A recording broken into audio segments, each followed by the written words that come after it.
Welcome back to the class of physics by Vishal Lonkar Academy. This is 9th lecture of rotational dynamics. So in this lecture we are going to discuss about angular momentum. What is meant by angular momentum? या chapter मध्ये आपल्याला angular momentum या lecture मध्ये आपल्याला angular momentum बद्दल बोलायचं आहे. angular momentum म्हणजे काय, त्याचे फॉर्म्युले, angular momentum in terms of moment of inertia expression आहे, angular momentum in terms of moment of inertia expression, torque in terms of moment of inertia हे पण एक एक्सप्रेशन आहे, torque in terms of moment of inertia. आणि लास्टला very important law of conservation of angular momentum. हे points आपल्याला या लेक्चरमध्ये कव्हर करायचे आहेत. So let start angular momentum. What is mean by angular momentum? Angular momentum which is denoted by letter L. L हे symbol आहे angular मोमेंटमचं. आणि angular momentum is equal to, angular momentum is vector quantity and angular momentum is equal to r bar cross p bar. Of course p bar is linear momentum. ठीक आहे. आता angular momentum पाहण्याआधी, हा video पाहण्याआधी तुम्हाला आधी linear momentum म्हणजे काय ते माहिती पाहिजे. ठीक आहे. Angular momentum is the product of radius vector and linear momentum. L bar is equal to R bar cross P bar. हा वेक्टर फॉर्म आहे अँग्युलर मोमेंटमचा. याचा स्केलर फॉर्म आहे L is equal to r P sine theta. L is equal to r P sine theta हा त्याचा scalar form आहे. ठीक आहे. आता पहा अँग्युलर मोमेंटम म्हणजे काय. आपल्याला लिनियर मोमेंटम काय माहिती असेल. लिनियर मोमेंटम म्हणजे p is equal to mass into velocity. Linear momentum पण हे वेक्टर क्वांटिटी आहे, म्हणजेच p bar is equal to m into v bar. ठीक आहे. जी व्हेलोसिटीची डायरेक्शन असणार आहे तीच लिनियर मोमेंटमची डायरेक्शन असणार आहे. ठीक आहे. Suppose p is equal to m v हा फॉर्म्युला आहे लिनियर मोमेंटमचा. म्हणजे माझ्याकडे एक बॉडी आहे, हा पेन आहे, याचं काहीतरी स्वतःचं मास आहे. ह्याला जर मी काहीतरी व्हेलोसिटीने फेकलं तर त्याच्याकडे काय आहे, व्हेलोसिटी आणि मास. मास आणि व्हेलोसिटी यांचा मल्टिप्लिकेशन, यांचा प्रोडक्ट, त्यालाच काय म्हणतो आपण लिनियर मोमेंटम. माझं काहीतरी मास आहे आत्ता आणि मी आत्ता काय रेस्ट आहे, त्यामुळे माझी व्हेलोसिटी काय झिरो आहे. मग माझं लिनियर मोमेंटम काय असणार आहे, झिरो असणार आहे. ठीक आहे. Linear momentum p is equal to mass into velocity. रस्त्याने गाडी चाललेली आहे. ठीक आहे. ह्या गाडीची काहीतरी व्हेलोसिटी आहे, एका काहीतरी स्पीडने चाललेली आहे आणि त्याचं काहीतरी मास आहे. ठीक आहे. म्हणजेच त्या गाडीकडे काहीतरी मोमेंटम आहे. आता त्याची व्हेलोसिटी चेंज झाली, गाडीची स्पीड इन्क्रीज झालं किंवा डिक्रीज झालं. व्हेलोसिटी इन्क्रीज झाली म्हणजेच काय झालं, ॲक्सलरेशन झालं. आणि ॲक्सलरेशन कधी होतं, जेव्हा त्याच्यावरती कोणता तरी फोर्स ॲप्लाय होणार आहे तेव्हा त्याच्यामध्ये ॲक्सलरेशन होणार आहे. आणि तुम्हाला माहिती असेल Newton second law, rate of change of momentum म्हणजेच काय असतो, फोर्स असतो. Rate of change of momentum is equal to force. Rate of change of momentum d p upon D t. Rate of change of momentum म्हणजेच काय असतो, force असतो. ठीक आहे. हे माहिती असेल तुम्हाला. एवढं लक्षात ठेवायचं, linear momentum p is equal to mass into velocity. Okay. Angular momentum पहा, सपोज एक रिजिड बॉडी आहे. ठीक आहे. ती काय होते, रोटेशनल मोशनमध्ये फिरते. किंवा रिजिड बॉडी, किंवा दगड घेतला मी आणि तो दगड मी काय केला, दोरीला बांधला आणि तो दगड सर्क्युलर मोशनमध्ये फिरतोय. आता मी सांगितलं असेल तुम्हाला, एका इन्स्टंट टाईमसाठी, स्मॉल टाईम इंटरव्हलसाठी त्या पार्टिकलकडे काय असणार आहे, लिनियर व्हेलोसिटी असणार आहे. त्याला आपण टँजेन्शियल व्हेलोसिटी म्हणतो. किंवा इथे जर दोरी कट झाली तर तो दगड काय स्ट्रेट जाणार आहे, म्हणजेच त्याच्याकडे काय लिनियर व्हेलोसिटी आहे. आणि त्याच्याकडे काहीतरी मास आहे, मास इंटू व्हेलोसिटी म्हणजेच त्याच्याकडे काय लिनियर मोमेंटम आहे. मग प्रोडक्ट ऑफ लिनियर मोमेंटम आणि रेडियस वेक्टर हा काय असणार आहे, radius vector. Product of linear momentum into r is called as angular momentum. Theta is the angle between momentum किंवा velocity. Theta is the angle between radius vector and velocity. हा theta तो angle between radius vector and linear momentum.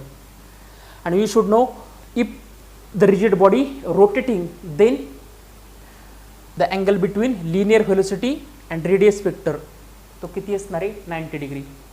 जर एखादी body rotational motion करत असेल तर त्या बॉडीमधले कोणताही पार्टिकल घेतला तर त्या पार्टिकलच्या टँजेन्शियल व्हेलोसिटी, लिनियर व्हेलोसिटी आणि रेडियस वेक्टरमध्ये अँगल कितीचा असणार आहे 90 डिग्री. मग या ठिकाणी आपण लिहू शकतो L is equal to R into p. कारण टँजेन्शियल व्हेलोसिटी आणि रेडियस वेक्टरमध्ये कितीचा अँगल असणार आहे 90 डिग्रीचा. ओके, म्हणून अँग्युलर मोमेंटमचा फॉर्म्युला लक्षात ठेवायचा R इंटू पी. यालाच आपण असं पण म्हणतो angular momentum is equal to moment of linear momentum. ही पण डेफिनेशन लिहू शकता. Angular momentum is moment of linear momentum. ठीक आहे, आता पहा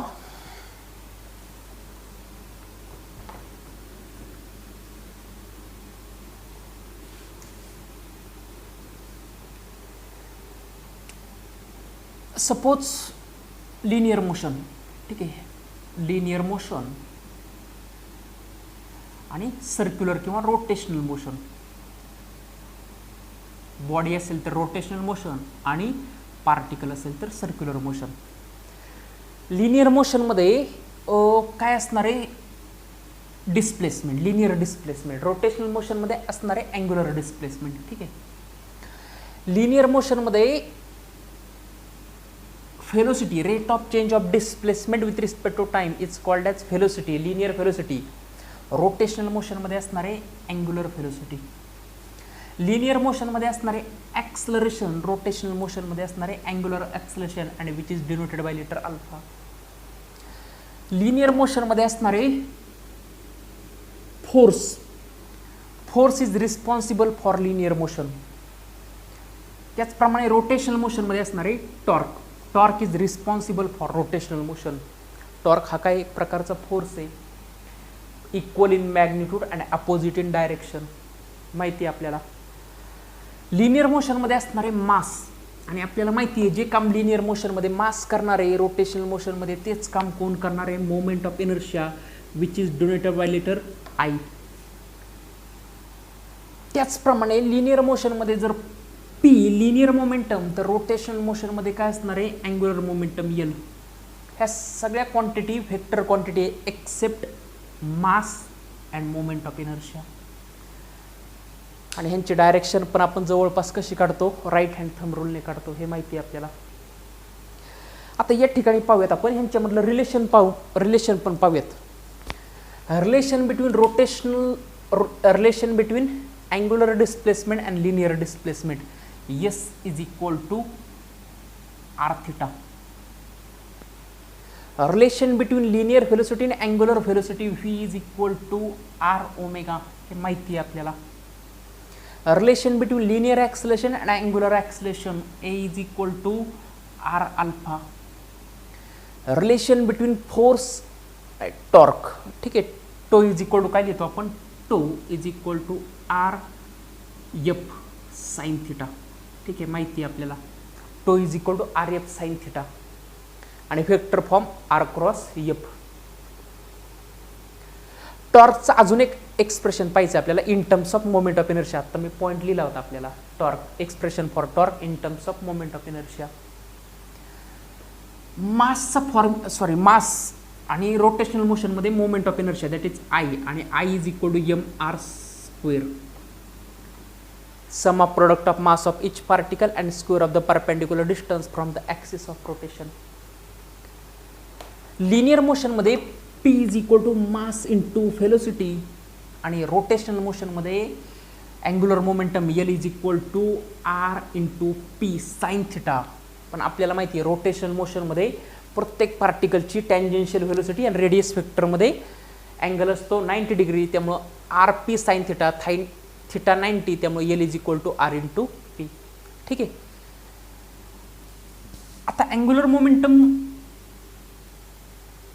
ठीक आहे, angular momentum P is equal to mv, linear momentum P is equal to mv, angular momentum rp. Linear मोमेंटमचा अजून एक फॉर्म्युला आहे बघा, ह्यांची जर दोघांची कंपॅरिझन केली, L is equal to linear मोशनमध्ये मास, रोटेशनल मोशनमध्ये कोण असणार आहे, मोमेंट ऑफ इनर्शिया. ठीक आहे, लिनियर मोशनमध्ये व्हेलोसिटी, रोटेशनल मोशनमध्ये काय असणार आहे, angular velocity. Therefore L is equal to I into omega, हा एक फॉर्म्युला आहे अँग्युलर मोमेंटमचा. Angular momentum in terms of moment of inertia, L is equal to I into omega. त्याचप्रमाणे टॉर्कचा पण एक फॉर्म्युला आहे, torque in terms of moment of inertia. जसं force is equal to mass into acceleration, त्याचप्रमाणे torque is equal to linear मोशनमध्ये mass, तर rotation मोशनमध्ये मोमेंट ऑफ इनर्शिया. लिनियर मोशनमध्ये ॲक्सलरेशन, तर रोटेशनल मोशनमध्ये angular acceleration. This is the expression for torque in terms of moment of inertia. हे दोन expression आत्ता आपल्याला काय करायचे, प्रूव्ह करायचे आहेत. एक फॉर्म्युला लक्षात ठेवायचा कोणता, angular momentum L is equal to R into P, आणि हा कसा आला सांगितलं तुम्हाला. Okay, angular momentum in terms of moment of inertia. Angular मोमेंटमचा आत्ता आपण फॉर्म्युला पाहिला, angular momentum L is equal to RP sine theta. ठीक आहे, L is equal to RP sine theta. पण आपण जर लिनियर मोमेंटम पाहिलं तर linear momentum P is equal to काय आहे, mass into velocity. Linear momentum P is equal to mass into velocity. तर अँग्युलर मोमेंटम काय पाहिजे, analogy linear momentum with angular momentum. तर अँग्युलर मोमेंटम काय पाहिजे, लिनियर मोशनमध्ये मास, तर रोटेशनल मोशनमध्ये काय असणार आहे, मोमेंट ऑफ इनर्शिया. लिनियर मोशनमध्ये व्हेलोसिटी, तर रोटेशनल मोशनमध्ये काय असणार आहे, अँग्युलर व्हेलोसिटी. मग आता हे एक्सप्रेशन काय करायचं आहे, आपल्याला प्रूव्ह करायचं आहे. L is equal to I omega. This is also expression for angular momentum, L is equal to I into omega. ठीक आहे, आता ते एक्सप्रेशन आपल्याला प्रूव्ह करायचं आहे. डायग्राम काढली या ठिकाणी. Consider rigid body consist of n number of particles having mass m1, m2, m3 dash dash mn, which are situated at a distance r1, r2, r3 dash dash rn respectively from the axis of rotation. एक rigid body आहे, त्याच्यामध्ये number of particles आहे, ज्याचं मास m1, m2, m3 dash dash mn आहे. ते ॲक्सिसपासून m1 particle ॲक्सिसपासून r1 डिस्टन्सवरती आहे, m2 particle, ज्या पार्टिकलचं मास m2 आहे तो ॲक्सिसपासून r2 डिस्टन्सवरती आहे. सिमिलरली ज्या पार्टिकलचा मास mn आहे तो ॲक्सिसपासून rn एवढ्या डिस्टन्सवरती आहे. ठीक आहे, m1 पार्टिकलची ही लिनियर व्हेलोसिटी, m2 पार्टिकलची ही लिनियर व्हेलोसिटी, याची लिनियर व्हेलोसिटी आहे v1, याची लिनियर व्हेलोसिटी आहे. सिमिलरली या पार्टिकलची ज्या पार्टिकलचा मास mn आहे त्याची व्हेलोसिटी आहे ही टँजेन्शियल व्हेलोसिटी. पण त्याची प्रत्येक अँग्युलर व्हेलोसिटी काय असणार आहे, constant. Rigid body rotating with constant angular velocity. का कॉन्स्टंट असणार ते सांगतो, पण पहिल्यांदा आपण इथे लिहूयात angular velocity, constant angular velocity.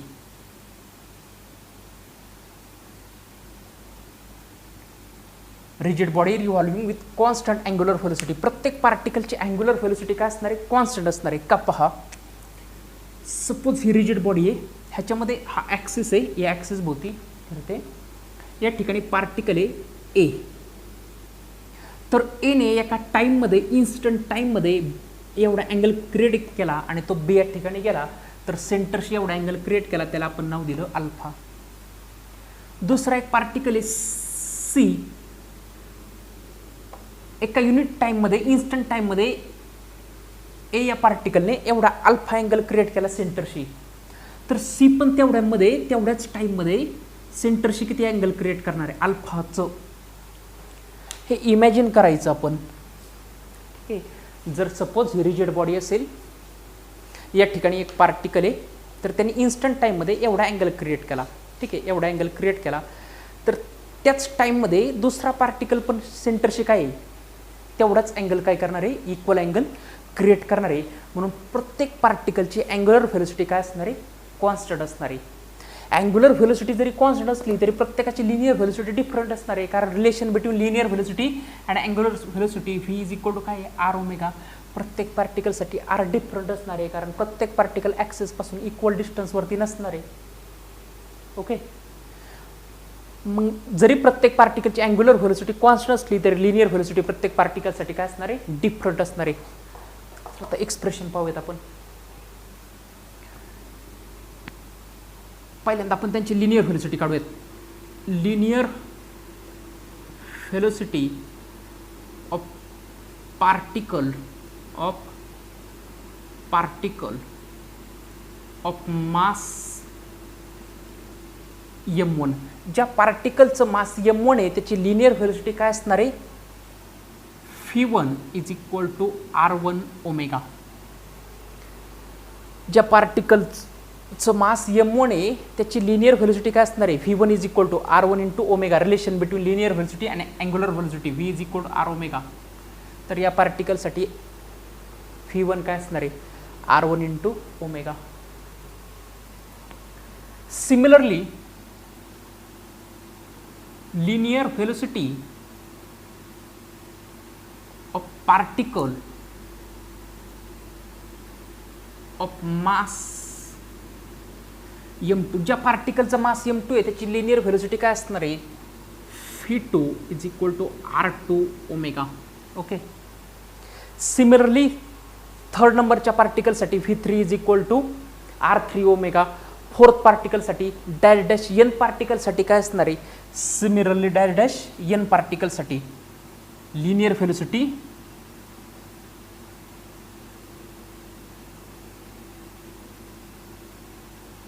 Velocity of particle of mass mn. ज्या पार्टिकलचा मास mn आहे त्याच्यासाठी लिनियर व्हेलोसिटी काय असणार आहे,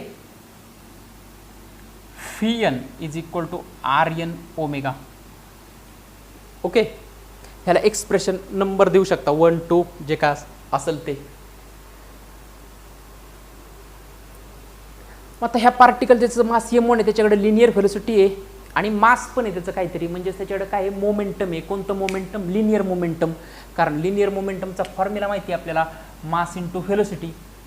मग या पार्टिकलकडे काहीतरी मास आहे आणि लिनियर व्हेलोसिटी आहे, म्हणजे त्याच्याकडे काहीतरी लिनियर मोमेंटम आहे. मग second point, linear momentum of particle of mass m1. ज्या पार्टिकलचं मास m1 आहे त्याचं लिनियर मोमेंटम काय असणार आहे, p1 is equal to m1 into v1. Linear momentum mv, तर फर्स्ट पार्टिकलसाठी लिनियर मोमेंटम काय असणार आहे, p1 m1 into v1. That is p1 is equal to m1 v1 म्हणजेच काय, r1 ओमेगा. सिमिलरली सेकंड पार्टिकलसाठी linear momentum of particle of mass,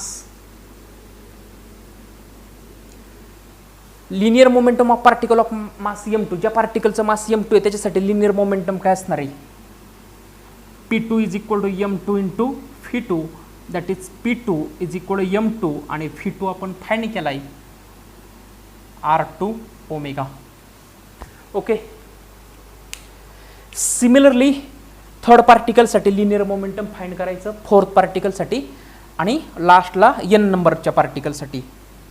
therefore linear momentum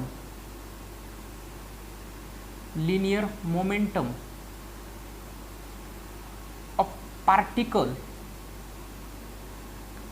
of mass mn. ज्या पार्टिकलचं मास mn आहे त्याच्यासाठी लिनियर मोमेंटम काय असणार आहे, Vn is equal to linear momentum Pn is equal to mn into Vn. That is Pn is equal to mn आणि Vn आपण find केला, Vn Rn omega. Okay, first सगळ्या पार्टिकलसाठी लिनियर व्हेलोसिटी फाइंड केली, नंतर सगळ्या पार्टिकलसाठी लिनियर मोमेंटम फाइंड केलं. नेक्स्ट आता ह्या पार्टिकलकडे काहीतरी ॲक्सिस पासून डिस्टन्स आहे आणि लिनियर मोमेंटम आहे, म्हणजेच त्याच्याकडे काय आहे अँग्युलर मोमेंटम आहे आणि तो रोटेशनल मोशनमध्ये फिरतोय म्हणजेच त्याच्याकडे काय आहे अँग्युलर मोमेंटम आहे. Then angular momentum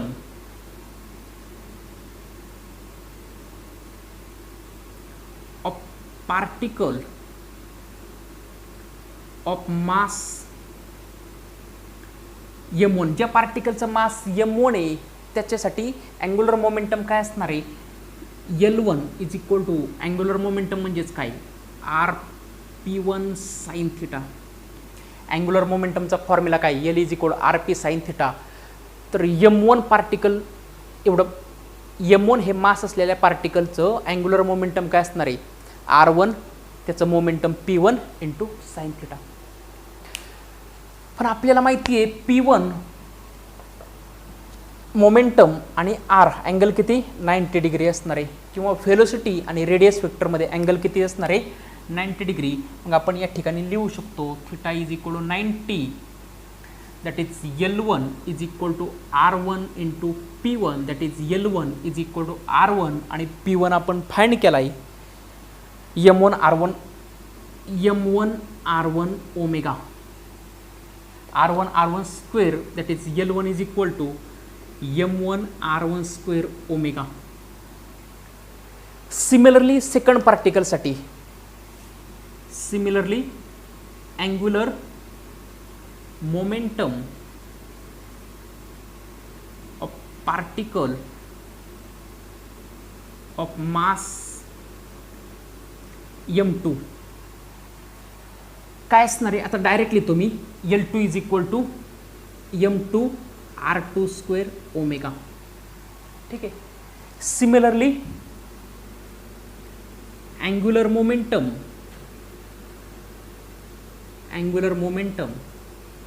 of particle of mass mn, ज्या पार्टिकलचं मास mn आहे त्याच्यासाठी अँग्युलर मोमेंटम काय असणार आहे Ln is equal to mn Rn square omega. ठीक आहे, इथपर्यंत समजलं असेल. देन लास्टला टोटल अँग्युलर मोमेंटम काय असणार आहे ह्या रिजिड बॉडीचं total angular momentum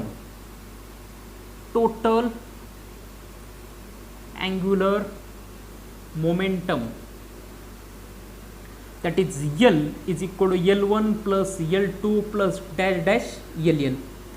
total angular momentum म्हणजे ह्या पार्टिकलचं अँग्युलर मोमेंटम, ह्या पार्टिकलचं सगळ्या पार्टिकलच्या अँग्युलर मोमेंटमची sum. That is L is equal to L1 काय आपला M1 R1 square omega plus L2 काय M2 R2 square omega plus dash dash Ln काय mn Rn square omega. Omega सगळ्या टर्ममधून कॉन्स्टंट करतो, that is L is equal to इथे राहिला काय M1 R1 square plus M2 R2 square plus dash dash mn Rn square आणि omega काय केला बाहेर काढला. ओके, यालाच आपण असं लिहू शकतो L इज इक्वल टू, ह्यालाच आपण असं लिहू शकतो sum of mi Ri square where I start from 1 to n into omega. आणि आपल्याला फॉर्म्युला माहिती आहे moment of inertia I is equal to sum of mi Ri square where I start from 1 to n. This is the formula for moment of inertia, sum of product of mass of each particle and square of the perpendicular distance from the axis of rotation. मग याच्या जागी लिहू शकतो मी moment of inertia that is L is equal to I into omega. This is the expression for angular momentum in terms of moment of inertia. Screen मध्ये दिसतंय. ठीक आहे, this is the expression for angular momentum in terms of moment of inertia. L is equal to I into omega, जे आपल्याला proof करायचं होतं. आता हे एक्सप्रेशन जर एक्झामला विचारलं, एक्झामला तुम्हाला काय विचारणार, derive the expression for angular momentum in terms of moment of inertia. त्यावेळेस एक शॉर्टकट लक्षात ठेवायचं, सगळ्यात आधी आपण प्रत्येक पार्टिकलसाठी लिनियर व्हेलोसिटी फाइंड काढली, लिनियर व्हेलोसिटी फाइंड केली. त्याच्यानंतर प्रत्येक पार्टिकलसाठी लिनियर मोमेंटम म्हणजे पी फाइंड केला आणि नंतर अँग्युलर मोमेंटम फाइंड केलं. ह्याचा शॉर्टकट लक्षात ठेवायचा, व्ही पी एल म्हणजेच V I P U L, Vipul. V म्हणजे लिनियर व्हेलोसिटी, पी म्हणजे लिनियर मोमेंटम आणि एल म्हणजे अँग्युलर मोमेंटम. ओके. पहिल्यांदा प्रत्येक पार्टिकलसाठी लिनियर व्हेलोसिटी, नंतर प्रत्येक पार्टिकलसाठी लिनियर मोमेंटम आणि प्रत्येक पार्टिकलसाठी अँग्युलर मोमेंटम. त्या सगळ्या अँग्युलर मोमेंटमची सम तुम्हाला एक्सप्रेशन मिळणार आहे, L is equal to I into omega. Okay. ठीक आहे. जसं आता आपण एक्सप्रेशन पाहिलं angular momentum in terms of moment of inertia, तसंच आता आपल्याला सेम एक्सप्रेशन पाहिजे torque in terms of moment of inertia. जे काम लिनियर मोशनमध्ये फोर्स करतो तेच काम रोटेशनल मोशनमध्ये टॉर्क करतो. आपल्याला माहिती आहे force is equal to mass into acceleration, force is equal to mass into acceleration linear मोशनमध्ये. मग रोटेशनल मोशनमध्ये काय पाहिजे, torque which is equal to linear मोशनमध्ये मास, रोटेशनल मोशनमध्ये मोमेंट ऑफ इनर्शिया, लिनियर मोशनमध्ये ॲक्सेलरेशन, रोटेशनल मोशनमध्ये अँग्युलर ॲक्सेलरेशन. त्याची torque is equal to I into alpha. This is the relation किंवा expression for torque in terms of moment of inertia. आणि हे आत्ता आपल्याला काय करायचे, प्रूफ करायचे. टॉर्कचा आपल्याला फॉर्म्युला माहिती आहे, torque which is equal to R F sine theta. आता हा कसा आला, आर काय आहे, एफ काय आहे, थिटा काय आहे हे मी सांगितलेलं आहे. ठीक आहे. Torque in terms of moment of inertia तीच डायग्राम काढली. Consider rigid body consist of n particle of masses m1, m2, m3 dash dash mn which is situated at a distance r1, r2, r3 dash dash rn from the axis of rotation. एक rigid body आहे which rotates with constant angular velocity. Angular velocity प्रत्येक पार्टिकल्ससाठी काय असणार आहे, constant असणार आहे. काय असणार आहे ते तुम्हाला सांगितलं मागच्या एक्सप्रेशनमध्ये. कारण प्रत्येक पार्टिकल एका युनिट टाईममध्ये सेंटरशी जेवढा इक्वल अँगल काय करणार आहे, कव्हर करणार आहे. इच अँड एव्हरी पार्टिकल एका युनिट टाईममध्ये सेंटरशी इक्वल अँगल कव्हर करणार आहे, म्हणून त्याची अँग्युलर व्हेलोसिटी प्रत्येक पार्टिकलची काय असणार आहे, constant. Rigid body rotates with constant angular velocity. m1, m2, m3 be the mass of each particle which are situated at distance r1, r2, r3 dash dash rn from the axis of rotation. ठीक आहे.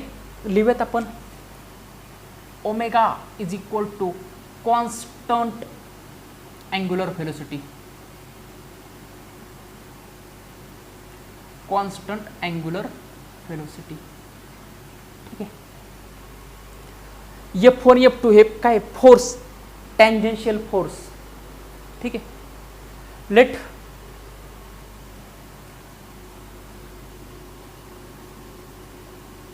Linear acceleration, linear acceleration of particle of mass m1. ज्या पार्टिकलचं मास m1 आहे त्याचं linear acceleration काय असणार आहे, a1 is equal to r1 alpha. आपल्याला माहिती आहे relation between linear acceleration and angular acceleration, a is equal to r into alpha. लेक्चरच्या स्टार्टिंगला सांगितलं a is equal to r into alpha, relation between linear acceleration and angular acceleration. ठीक आहे. आता angular velocity काय आहे, कॉन्स्टंट आहे. त्यामुळे प्रत्येक पार्टिकलसाठी अँग्युलर ॲक्सलरेशन पण काय असणार आहे, कॉन्स्टंट. या ठिकाणी लिहूयात वाटलंच तर कॉन्स्टंट अँग्युलर व्हेलोसिटी आणि alpha constant angular acceleration. Angular velocity constant आहे तर अँग्युलर ॲक्सलरेशन पण प्रत्येक पार्टिकलसाठी काय असणार आहे, इक्वल, सेम असणार आहे, कॉन्स्टंट असणार आहे. पण लिनियर व्हेलोसिटी चेंज होते कारण प्रत्येक पार्टिकलसाठी r1 डिफरंट आहे, त्यामुळं लिनियर ॲक्सलरेशन पण काय असणार आहे, डिफरंट असणार आहे. मग ज्या पार्टिकलचा मास m1 आहे त्याच्यासाठी लिनियर ॲक्सलरेशन काय, a1 is equal r1 alpha. Similarly linear acceleration of particle of mass m2, ज्या पार्टिकलचा मास m2 आहे त्याच्यासाठी लिनियर ॲक्सलरेशन काय असणार आहे, a2 is equal to r2 alpha. Similarly third नंबरच्या पार्टिकलसाठी काढू शकता, सिमिलरली फोर्थ नंबरच्या डॅश डॅश, सिमिलरली nth नंबरच्या पार्टिकलसाठी linear acceleration of particle of mass, ज्या पार्टिकलचा मास mn आहे त्याच्यासाठी लिनियर ॲक्सलरेशन काय असणार आहे, an is equal to rn alpha. Okay, प्रत्येक पार्टिकल, आता आपण प्रत्येक पार्टिकलसाठी ॲक्सलरेशन काढलं, लिनियर ॲक्सलरेशन काढलं. आता फाइंड करूयात force. Force acting on particle of mass, ज्या पार्टिकलचं मास 1 आहे त्याच्यावरती एक टँजेन्शियल फोर्स असणार, F1 F2 F3 dash dash mn Fn, हे काय टँजेन्शियल फोर्स आहेत. ठीक आहे, त्या पार्टिकलवरती टँजेन्शियल फोर्स आहे, m1 या पार्टिकलवरती टँजेन्शियल फोर्स F1. ठीक आहे, मग force acting on particle of mass m1 tangential force तो काय असणार आहे, F1 is equal to m1 into a1 tangential force. F1 is equal to m1 into a1, therefore a1 आपण find केला आहे, म्हणजेच F1 काय असणार आहे, m1 इंटू a1 काय, r1 into alpha. Similarly force acting on particle of mass m2, ज्या पार्टिकलचं मास m2 आहे त्याच्यावरती फोर्स काय असणार आहे, F2 is equal to m2 into a2, that is F2 is equal to m2 a2 आपण find केला, r2 into alpha. Okay, similarly force tangential force acting on particle of mass mn, ज्या पार्टिकलचा मास mn आहे त्याच्यावरती tangential force काय असणार आहे, Fn is equal to mn into an, that is Fn is equal to mn into an आपण find केला आहे, rn इंटू अल्फा. ओके, पहिल्यांदा आपण लिनियर ॲक्सलरेशन फाइंड केलं, नंतर फोर्स फाइंड केला. आता करूयात torque. Torque acting on particle of mass m1, ज्या पार्टिकलचा मास m1 आहे त्याच्यावरती फोर्स काय असणार आहे, टॉर्क काय असणार आहे, टॉर्क इज इक्वल टू आपण फॉर्म्युला पाहिला, torque is equal to r1 F1 sine theta. ठीक आहे, टॉर्कचा फॉर्म्युला काय, RF साइन थीटा, फिर theta is the angle between radius vector and force. पण रेडियस वेक्टर आणि फोर्समध्ये अँगल किती असणार आहे, 90 डिग्री, त्यामुळे थीटा इज इक्वल टू 90 आणि साइन 90 किती असतो, 1 असतो, त्यामुळे torque is equal to r1 into F1, that is torque, त्याला T1 म्हणूयात, फर्स्ट पार्टिकलवरच आहे ना, that is T1 is equal to r1. F1 आपण फाइंड केला, F1 काय फाइंड केला, m1 r1 alpha, m1 r1 alpha, that is टो1, torque 1 is equal to m1 r1 square into alpha. Similarly आता डायरेक्टली तुम्ही torque acting on particle of mass m2, ज्या पार्टिकलचा मास m2 आहे त्याचा टॉर्क काय असणार आहे, त्याच्यावरती टॉर्क काय असणार आहे, T2 is equal to m2 r2 square alpha. Similarly third पार्टिकलसाठी, फोर्थ पार्टिकलसाठी आणि लास्टला एन पार्टिकलसाठी torque acting on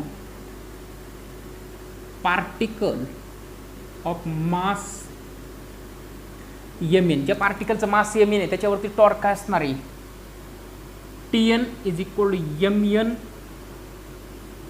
rn square alpha. Okay, therefore total torque acting on rotating body, total torque म्हणजे सगळ्या पार्टिकलवरचे जे टॉर्क आहे सगळ्यांची काय ॲडिशन, म्हणजेच tau is equal to T1 plus T2 plus dash dash Tn.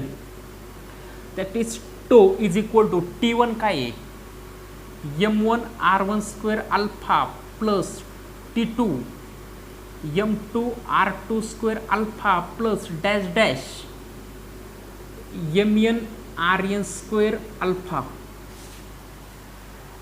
Alpha सगळीकडून constant बाजूला काढतो, म्हणजे टो इज इक्वल टू इथं राहिलं काय m1 r1 square plus m2 r2 square plus dash dash mn rn square आणि बाजूला काढणार अल्फा.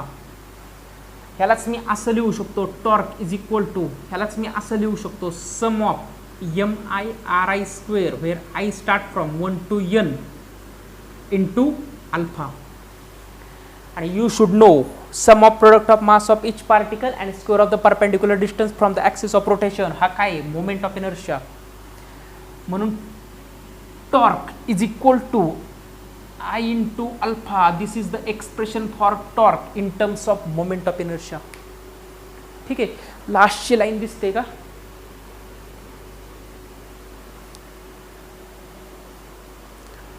ठीक आहे. Torque is equal to I into alpha where I is the moment of inertia, alpha is the angular acceleration. मागच्या एक्सप्रेशनसाठी मी torque हे सांगितलं, shortcut सांगितलं काय विपुल. सगळ्यात पहिल्यांदा लिनियर व्हेलोसिटी फाइंड केली, नंतर लिनियर मोमेंटम आणि नंतर अँग्युलर मोमेंटम. याच्यासाठी पण एक शॉर्टकट सांगतो पहा. सगळ्यात पहिल्यांदा आपण पार्टिकलसाठी, प्रत्येक पार्टिकलसाठी लिनियर ॲक्सेलरेशन फाइंड केलं म्हणजेच ए. नंतर प्रत्येक पार्टिकलसाठी फोर्स फाइंड केला आणि नंतर प्रत्येक पार्टिकलसाठी टॉर्क फाइंड केला आणि नंतर सगळ्या टॉर्कची काय केली सम केली. मग ह्याला लक्षात ठेवायचं तुम्ही, ते काय लिहितो AAFAT आफत. हा शॉर्टकट लक्षात ठेवायचा. A means linear acceleration for each particle,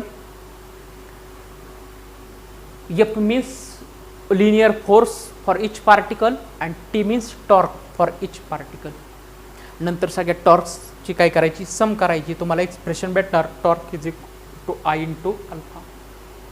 ठीक आहे, दोन एक्सप्रेशन झाले. आणि आता लास्टचं एक्सप्रेशन आहे very very important, law of conservation of angular momentum. ठीक आहे, नेक्स्ट पॉइंट आहे आपला law of conservation of angular momentum. Law of conservation of angular momentum. ठीक आहे, स्टेटमेंट पाहूयात आपण त्याचा आधी. ठीक आहे, स्टेटमेंट काय आहे त्याचं, if there is no external, if there is no external torque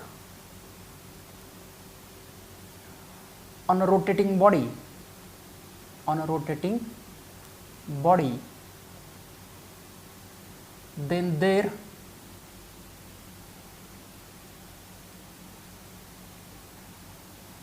angular momentum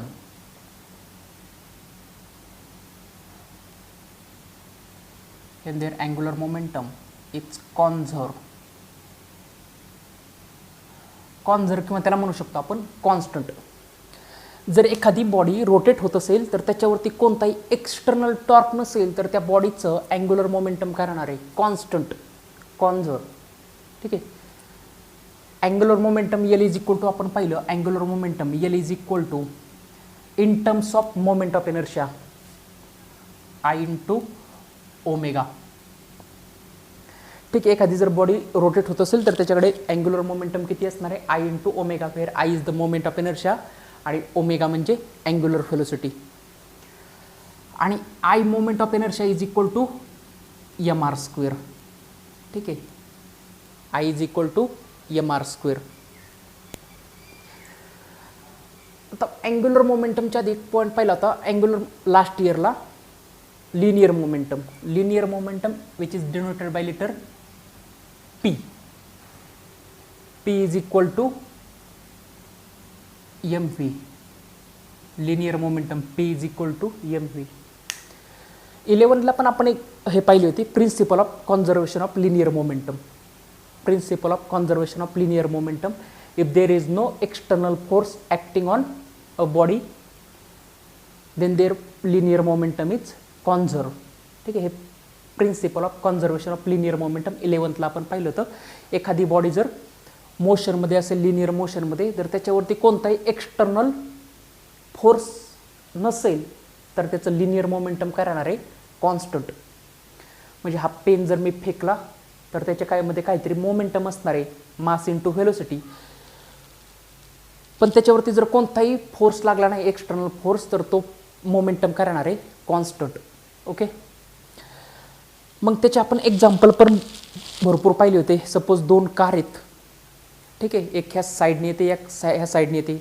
एका गाडीचं मास आहे m1, व्हेलोसिटी आहे v1. या गाडीचा मास आहे m2, व्हेलोसिटी आहे v2. आणि ते काय झाले, कोलाइड झाले, त्यांची काय झाली, टक्कर झाली. ठीक आहे, तर त्यांचा आधीचं initial momentum is equal to collide accident झाल्यानंतर त्यांचं फायनल मोमेंटम दोन्ही काय असणार आहे, इक्वल असणार आहे. हे आपण प्रूफ पण केलं होतं, पार्टिकल घेतले होते. त्याच्यानंतर रॉकेट हे पण एक्झाम्पल आहे कशाचं, कॉन्झर्वेशन ऑफ लिनियर मोमेंटमचं. ठीक आहे, अजून एक छान एक्झाम्पल आहे बुलेट. गनमधून जर मी बुलेट फायर केली तर त्याच्यामध्ये टोटल मोमेंटम काय राहतं, कॉन्झर्व राहतं.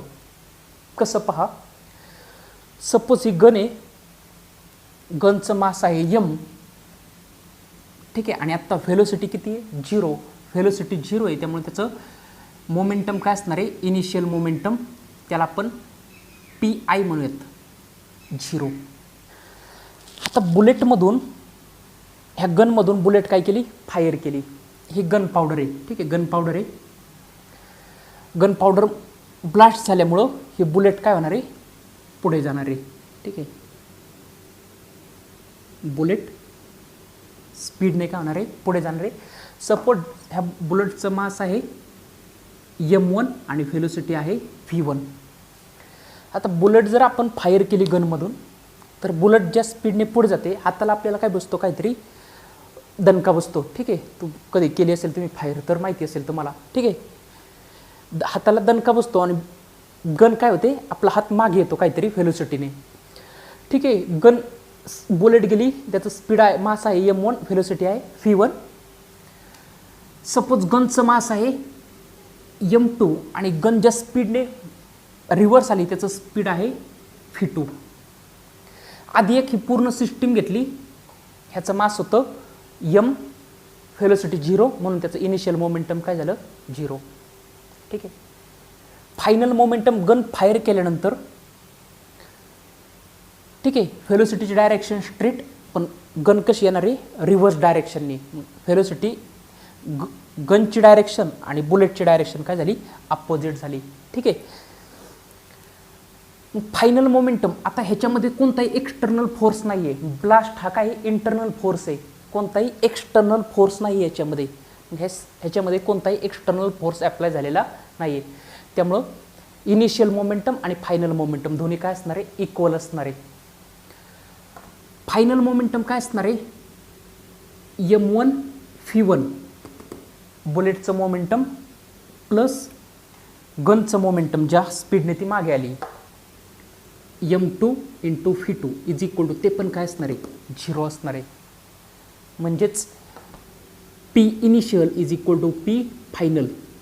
इनिशियल मोमेंटम आणि फायनल मोमेंटम दोन्ही काय असणार आहे, इक्वल असणार आहे. ठीक आहे, आता m1 v1 काहीतरी असेल. m1 म्हणजे मास ऑफ बुलेट, v1 म्हणजे speed of bullet, velocity. m2 mass of gun आणि v2 काय व्हेलोसिटी ऑफ गन. आता व्हेलोसिटी बुलेटच्या रिस्पेक्ट काय आहे अपोजिट आहे, त्यामुळे इथं काय असणार आहे निगेटिव्ह असणार आहे. ठीक आहे, हे काय असणार आहे निगेटिव्ह, म्हणजेच m1 v1 minus m2 v2 is equal to final momentum पर काय असणार आहे इनिशियल मोमेंटम एवढंच म्हणजेच 0. That is m1 v1 is equal to m2 v2. म्हणजे इथं मी असं लिहू शकतो v2 is equal to m1 v1 upon m2. v2 म्हणजे व्हेलोसिटी ऑफ गन, m1 म्हणजे मास ऑफ बुलेट, v1 म्हणजे मास ऑफ बुलेट आणि m2 म्हणजे मास ऑफ गन. ह्याच्यावरून तुम्ही काढू शकता की गन कोणत्या स्पीडने रिव्हर्स आली, ते स्पीड कमी असणार आहे. ठीक आहे, स्पीड कमी असणार आहे, पण आपण ह्याच्यावरून काय करू शकतो ते फाइंड करू शकतो. ठीक आहे, आपण लास्ट इयरला पाहिलं होतं if there is no external force on body then its linear momentum is conserve. ठीक आहे, आता आपल्याला पाहायचं आहे law of conservation of momentum.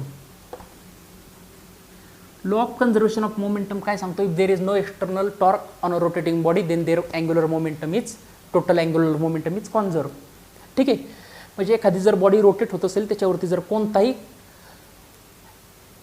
Force external force apply नसेल तर त्याचं अँग्युलर मोमेंटम काय राहणार आहे कॉन्स्टंट. मग आपण हे प्रूफ करूयात.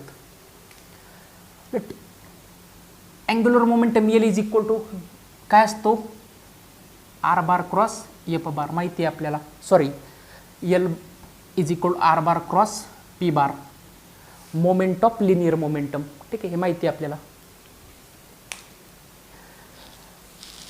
मग आपल्याला काय काढायचं आहे चेंज काढायचं आहे, अँग्युलर मोमेंटम चेंज होईल का जर एक्सटर्नल टॉर्क ॲप्लाय केला तर अँग्युलर मोमेंटम कसं चेंज होते आपल्याला चेंज काढायचं आहे. म्हणून ह्याला काय करतो differentiate with respect to T.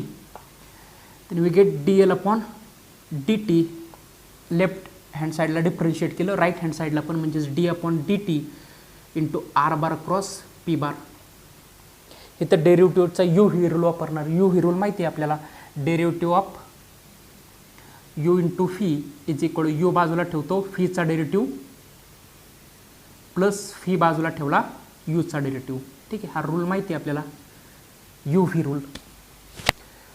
मग इथे जर तो ॲप्लाय केला तर D L upon D T हे काय rate of change of momentum. D upon D T म्हणजे rate of change of angular momentum.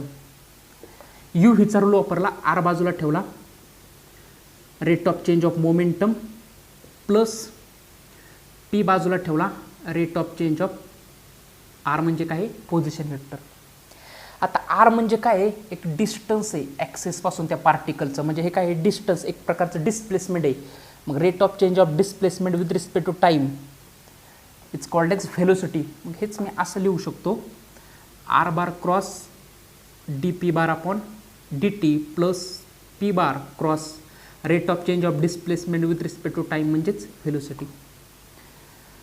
D L upon D T. Therefore D L upon D T is equal to